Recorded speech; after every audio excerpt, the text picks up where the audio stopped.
Tu sais ce qui détruit le plus de relations aujourd'hui? Pas le mensonge, pas la trahison. C'est le fait de s'oublier soi-même sans même s'en rendre compte. Aimer, c'est magnifique, jusqu'au jour où tu réalises que tu ne sais plus qui tu es. Tu fais tout pour que l'autre soit heureux. Tu donnes, tu t'adaptes, tu fais des efforts. Mais au fond, tu sens que tu t'éteins doucement. Ça me rappelle la fille qui m'a raconté son histoire, souriante, simple, très lumineuse, du moins avant. Elle était très malheureuse dans ses relations, jusqu'au jour où elle tombe sur un mec qui l'a aimée et qui l'a fait se sentir aimée. Elle dit enfin, j'ai trouvé quelqu'un qui me regarde et qui m'aime. Elle commençait à s'adapter à ce type, jusqu'à ce que les choses commencent à changer tout d'un coup. Le mec commençait à se plaindre, je n'aime pas ta façon de t'habiller, j'aime pas tes sorties fréquentes, j'aime pas ta fréquentation avec tel ami. Et elle, dans la peur de ne pas être l'homme ou de ne pas être aimée, elle commençait à faire attention à ses sorties, à ses habillements, à ses fréquentations. Mais plus le temps passe, plus elle se rendait compte qu'elle était en train de se perdre. Un jour, le tournant est arrivé un soir banal, en se préparant pour une sortie.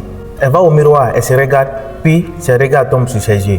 Elle se dit, je ne me reconnais plus. Elle a eu un choc, elle a respiré profondément, puis elle s'est assise. Quand est-ce que j'ai arrêté de me regarder moi-même? Et le lendemain, qu'elle a fait ce que beaucoup auraient pu faire. Elle a essayé de quitter dans cette toxicité. Elle est rentrée. Et en partant, le mec lui demande, tu me laisses tomber? Elle a répondu de façon très simple et calme, je ne te laisse pas tomber, je me ramasse. Elle me dit depuis ce jour qu'elle n'arrête pas de dire au monde, tu peux aimer quelqu'un profondément et t'oublier complètement. Comme morale à cette histoire, dans une relation, le danger n'est pas de donner, le danger c'est de s'oublier. L'amour devrait te ramener à toi, pas à t'éteindre. Si tu ne te reconnais plus, ce n'est pas de l'amour, c'est un signal d'alarme. Et parfois, partir n'est pas une fuite, c'est un retour à soi-même. Beaucoup confondent amour et fusion. On pense que pour aimer, il faut se perdre, il faut se fondre, il faut se sacrifier. Sauf que l'amour sain, ce n'est pas des moitiés qui se complètent, c'est des êtres entiers qui se rencontrent. Et ce que je vais t'expliquer aujourd'hui, c'est comment aimer profondément sans se perdre. Comment rester toi-même sans tomber dans la peur de décevoir ou de perdre l'autre. Je suis Kesheri, je fais les vidéos sur les relations, la reconstruction, le dev perso. Donc, j'essaie de t'aider à mieux comprendre tes relations. Alors, si tu es intéressé, n'hésite pas à t'abonner. Alors, la première partie de cette vidéo, pourquoi on s'oublie quand on aime? On s'oublie dans une relation, c'est quand on est dans la peur de perdre l'autre ou dans le besoin constant d'être aimé. Si tu as peur de perdre quelqu'un dans une relation, tu vas faire des choses qui ne sont pas alignées avec toi. Tu feras tout pour rendre cette personne heureuse pour qu'il puisse t'aimer. Donc tu es dans le besoin constant d'être aimé. Et ce besoin d'être aimé te permet de rendre l'autre heureux pour que tu sois heureux, même si ça ruine toi à ta paix intérieure. Et cela, ça peut causer un manque d'estime de soi-même. Et l'autre point est qu'on se suradapte et on minimise nos besoins. Si tu essaies d'être aimé ou dans le besoin constant d'être aimé, dans la peur de perdre l'autre, tu vas forcément t'adapter lui à son mode de vie et tu vas minimiser tes besoins, des choses qui te rendent personnellement toi-même. Tu es dans le piège de la validation émotionnelle et suis bien seulement quand l'autre m'aime. Et là, l'amour devient une quête de sécurité au lieu d'un partage. Imagine quelqu'un qui reste dans une relation, non pas parce qu'elle y trouve encore de la joie, de la connexion ou de la profondeur, parce qu'elle a peur d'être seule. Elle ne se dit plus « je suis heureux avec cette personne ». Elle dit plutôt « au moins je ne suis pas seule ». Alors, elle accepte des choses qu'elle n'aurait jamais acceptées avant. Elle évite les conflits pour ne pas risquer de perdre l'autre. Elle donne plus qu'elle le reçoit juste pour maintenir la relation en vie. Dans ce cas, l'amour n'est plus un essence. Ce n'est plus un espace où deux personnes s'écoutent, se choisissent et se construisent. Ça devient plutôt un refuge émotionnel. Quand ton amour dépend de l'amour de l'autre, tu ne vis pas une relation, tu vis une dépendance. Et tous ces signes montrent que tu te perds complètement dans la relation. Tu dis toujours oui, même quand tu veux dire non. Toujours dire oui, c'est d'abord un manque de respect envers soi-même. Toujours dire oui aux autres, c'est toujours dire non à soi-même. Apprends à dire non, mais utilise-le avec bienveillance. Il faut savoir distinguer à quoi dire oui et à quoi dire non. Quand dire oui, quand dire non. Tu caches tes opinions pour éviter le conflit. Conséquence, tu te retrouves dans une relation sans communication. Et une relation sans communication, c'est une relation qui perd en quelque sorte l'un de ses plus grands piliers de fondement. Tu ressens de la culpabilité quand tu prends du temps pour toi.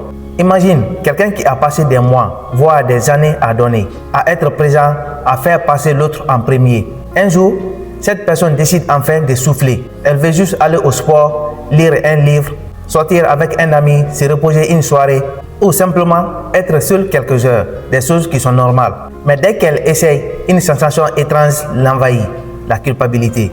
et elle commence à se dire dans la tête, et si l'autre se sentait rejeté? Et si ça créait un conflit? Et si je faisais mal en prenant du temps pour moi-même? Et si je donnais l'impression de ne plus l'aimer? Alors elle renonce, elle reste disponible, elle s'efface encore un peu plus. Ce n'est pas de l'amour, c'est la peur de décevoir. Dans une relation saine, prendre du temps pour soi ne devait jamais être vécu comme une trahison. Mais dans une relation où l'on se perd, chaque minute pour soi ressemble à un crime. Tu cherches à sauver, à pleurer, à rassurer.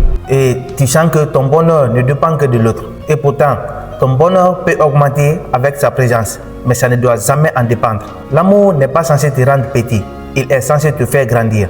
Et la deuxième partie de cette vidéo, c'est la différence entre amour sain et dépendance affective. L'amour sain donne, la dépendance exige. L'amour sain donne par plaisir. Tu rends service, tu donnes quelque chose par simple plaisir, pas pour besoin d'être aimé. Mais la dépendance affective, ça réclame. Quand tu me fais ça, je me sentirai heureux. L'amour sain, c'est vie dans la liberté. Mais la dépendance affective, c'est vie dans la pression. L'amour sain s'exprime dans la liberté, pas dans la peur. La dépendance, quant à elle, cherche à combler un vide intérieur. Ce que tu n'as pas guéri en toi, tu le chercheras dans l'autre. Et par fini, tu vas le piger. Et la partie 3 de cette vidéo, c'est comment poser des limites sans culpabilité. D'abord, 1.